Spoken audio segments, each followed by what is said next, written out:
Today, we're going to talk about the thing that is on everybody's mind, the attack on Black men. Yes, I said the attack on Black men, but is it really attack on Black men when I'm talking about Cassie and Diddy, when I'm talking about Meg the Stallion and Tory, and when I'm talking about DDG and Halle Bailey? Are those really the attack on Black men that we're talking about? Because for some strange reason, the internet seems to have these three women on trial versus the Black men who are either A, currently on trial for RICO in some cases, or alleged RICO, or who received a restraining order for domestic violence, or for shooting somebody in the foot allegedly. But can we say allegedly when he was already tried and convicted of such? And so let's just run it back to some of the issues that I've been seeing as they talk about this attack on Black men. And in order for it to be an attack on Black men, i.e., let me separate 2 points first before we get started.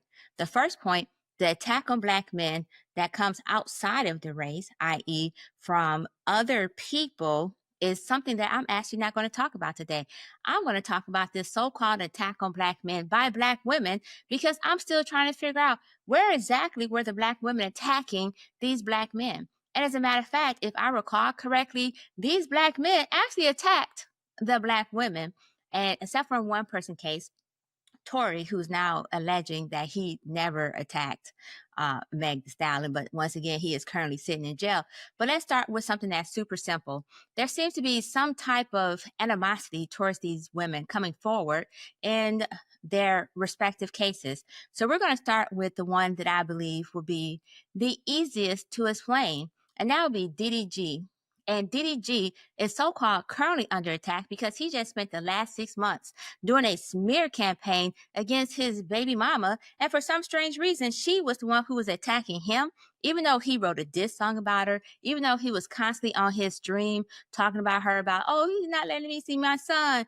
But then we find out through text messages and so forth that she had, it turns out she was letting him see the son. As a matter of fact, she was trying to arrange it so that he could see his son via the court system as well as just in general, anytime he wanted.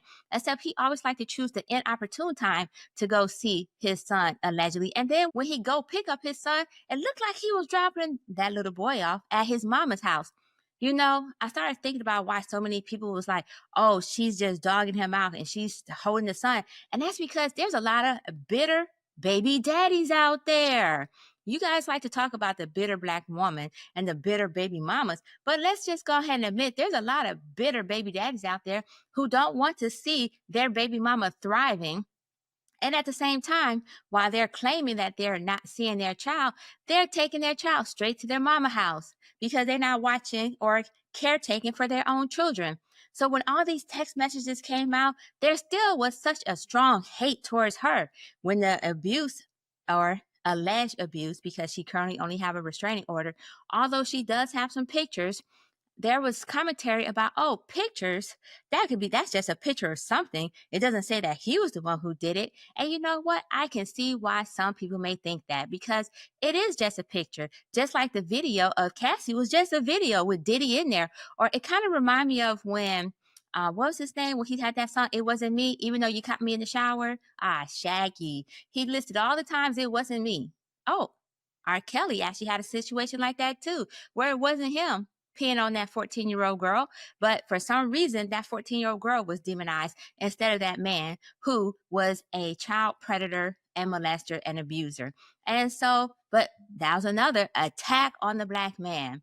So let's keep on going. So now that we have the restraining order in place, I want to actually switch to Cassie, because folks are like, oh, she was complicit. Yes, she was complicit. She acknowledged that she participated because she wanted to make him happy. Then it was like, oh, this is just a case of domestic violence.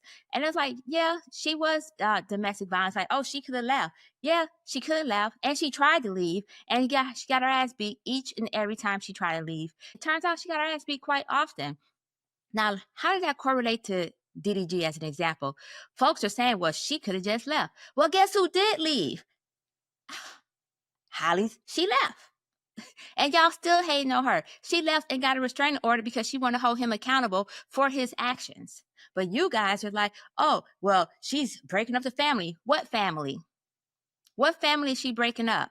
Because she's supposed to stay and deal with abuse, or because she's supposed to stay and deal with his controlling, insecure self? So, what family was she breaking up? Because she chose to step away. But at the same time, Cassie did stay after getting her ass whooped. And y'all like, oh, well, she stayed, so she must have liked it. Oh, she stayed, so she was complicit. So, which one is it? Should she got out at the first chance she got, like Halle did, or she has stayed like Cassie did and continue to get her ass beat and manipulated and all these other things that come with domestic violence, because folks are saying, oh, this is just a case about domestic violence, which a portion of it was predicated on domestic violence. So let's go ahead and talk about this attack on Black men. Meg the Stallion, she can't just catch a break to save her life.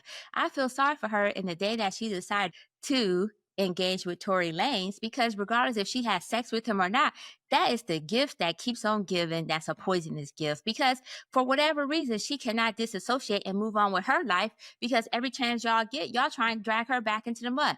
First, Tory already had a record, but it's attack on Black men. Meg didn't even try to testify initially. As a matter of fact, she kept quiet for a couple months, and it was Tory who kept running his mouth.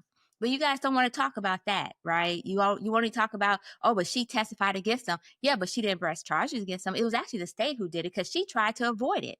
And then when the state pressed charges, then she was compelled. And she could have not testified. Then she would have got subpoenaed to testify.